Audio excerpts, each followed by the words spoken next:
Welcome to the Ultimate Gaming Realm, and this is your curator, Dixon, logging on. Welcome everyone to the Ultimate Gaming Realm's 2018 Christmas special. And this is Dixon logging on, and wishing you all a Merry Christmas and a Happy New Year. In this special, I'll be digging into the digital Christmas bag for random Christmas games that are on Steam. The first game in the digital bag is Secret Santa. Secret Santa is a 2D overhead stealth game where you go to the place of the name on the wish list through a chimney. Then from there, your main goal is to get to the Christmas tree and add presents without being detected on the way.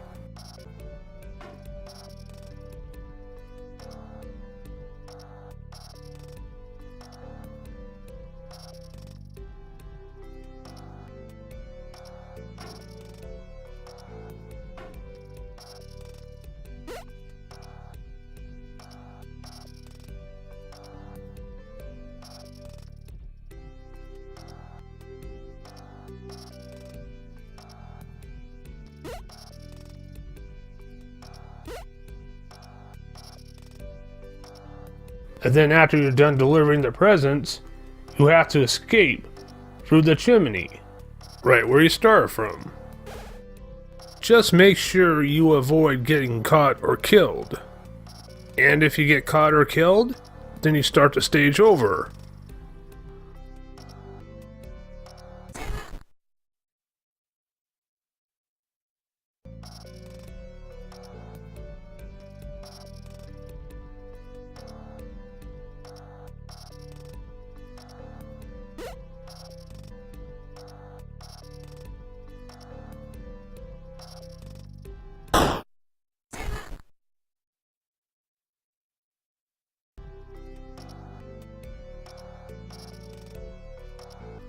From the looks of it, it seems like Santa is on a dangerous mission. And that dangerous mission is to sneak in to deliver Christmas presents without getting spotted by kids roaming around securing the area with flashlights, or without getting caught by grannies with a rifle, and avoid getting in spaces of dogs, and avoiding traps like bear traps, landmines, trip lasers, you name it. Then after you deliver your contribution around the tree or collect bonuses like milk, eggnog, or lighting candles, you have to sneak your way back to where you started to escape. Secret Santa seems to have more of a dystopian type of settings. For example, where kids roaming around like soldiers or as security guards armed with flashlights.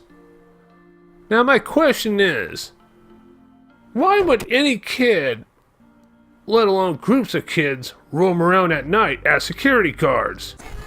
Shouldn't they be in bed at this time? Or are they even residents of the house? It may not be a house. It might be an orphanage. So I'm assuming that Mother Superior or any other kind of authority turned these poor kids into slaves or soldiers. Well, I'm assuming that's the case. 2. Why are old ladies in a rocking chair holding a rifle? The old ladies in the blue are half asleep for a brief moment, and the old ladies in pink are awake all the time. So Santa definitely needs to stay out of their view or Santa gets wasted. And instead of rifles, shouldn't these old ladies be holding netting kits? I mean, that would be more safer. Because these guns, especially around children, can go off. Especially for a granny that's half asleep. And of course, with a blink of an eye, accidents can happen. Like if a kid gets mistaken for an intruder or something. Now, I don't get it. If they fear that their place is going to get broken into, can't they, afford professional security guards? Whatever. 3. Why are there deadly traps around the house? And with kids roaming around, what if they accidentally step into one? Well, maybe these kids are not as dumb as they seem to be. Or maybe they're just well trained or something. And when Santa steps into a bear trap or a landmine, Santa explodes. Man, it looks to me that Santa is not welcome from anyone living on the premises, except for the name on the list. 4. It seems that they're trying to make everyone and everything around the place to look like a hostile environment. And Santa's the only good guy. 'Cause Santa is infiltrating to deliver presents around the tree and escape from where he started from, without being detected in both ways. So it's clear that Secret Santa is a dystopian Christmas adventure. Well, some people in reality think Santa is fiction. I'm not going to go too far on that part on what to believe. You want to know what would be a good challenge? Add a hippopotamus under the tree. Good luck with that. The creators of Secret Santa must have been inspired by the Metal Gear series, because the concept for the most part is similar. Secret Santa about 6 lists of different challenges, which are unlockable after completing the lowest difficulty challenge. Secret Santa is also one of those trial and error games, and it can be sensitive surrounding the gameplay and the AI. So you want to take your time and use your controls around any hostile or deadly objects wisely. You also have 3 knockout powders for each stage, and you have to use them behind a non-playable character, and once again use those 3 knockout powders wisely. Secret Santa is one of those over-the-top Christmas games. It's kind of odd, but it's playable. And for $2, I would get it. One game now done. Next game in the digital bag. Christmas Race. I got this Christmas game for $1. Christmas Race, published and developed by Rewind App, released on the 1st of December last year. Christmas Race is really simple. You're Santa on a sled racing down a hill collecting as many presents as you can. But it's always easy to crash. And when you do crash, you start back up at the top. But at the same time, you continue where you left off at. The number of presents and score of how many you can get at a time until you crash, the record stays put. And you can keep getting more and more. Of course, the game has an autosave. Well, the concept may be simple, but the controls took a little time for me to get used to. Well, actually, you only have to use the left mouse button to accelerate your sled.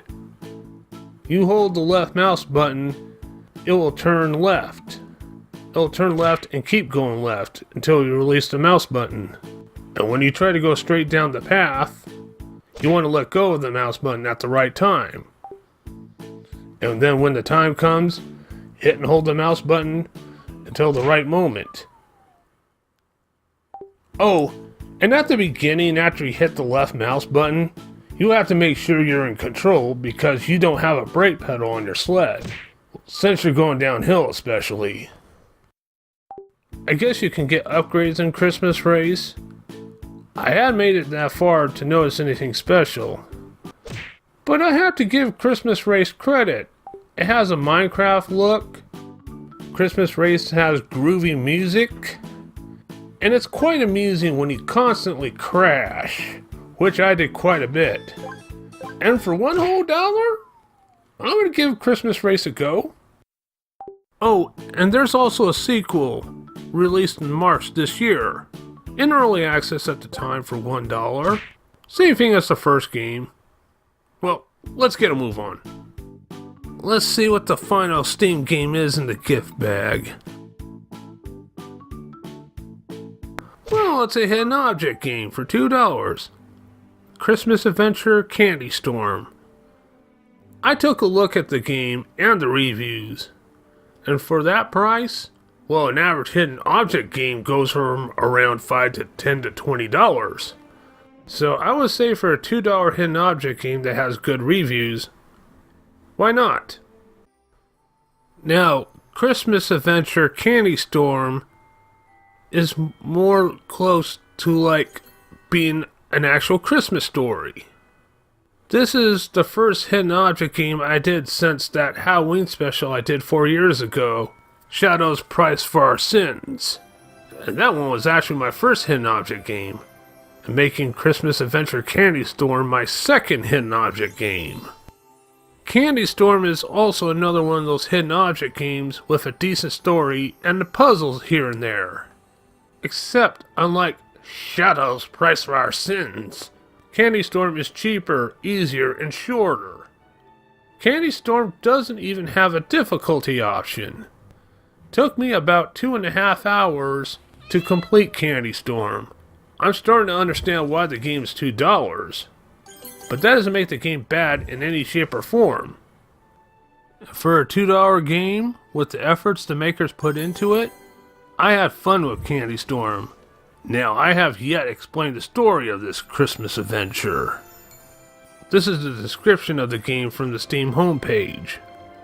Lisa's grandfather, Santa Claus, has asked for her help delivering Christmas presents to a remote town, trying to shorten her way as she drives through an old forest when suddenly her car turns into candies. Moreover, everything around is scattered with candies and covered with other sweets. Help Lisa investigate what's happened and help fix her car so she can make it to town in time to save Christmas. Now, with minor spoilers, nothing bad in this game happens. Except a fun adventure that gets in your way. I wouldn't call that bad, I'd just call it more fun. I had good experience with this Christmas adventure, and Candy Storm does have excellent music that fits the Christmas scenery. And for $2 with tax, if you like hidden objects adventure games, then I would say Christmas Adventure Candy Storm is worth every penny. Anyway, that's all the digital Christmas treats I had in the Steam bag for 2018. I'm not sure next year if I'm going to have a digital Steam bag or not. Well, we'll see what comes up. Anyway, this is Dixon of the Ultimate Gaming Realm wishing you all a Merry Christmas and a Happy New Year. And this is Dixon of the Ultimate Gaming Realm logging off, and I'll see you in 2019.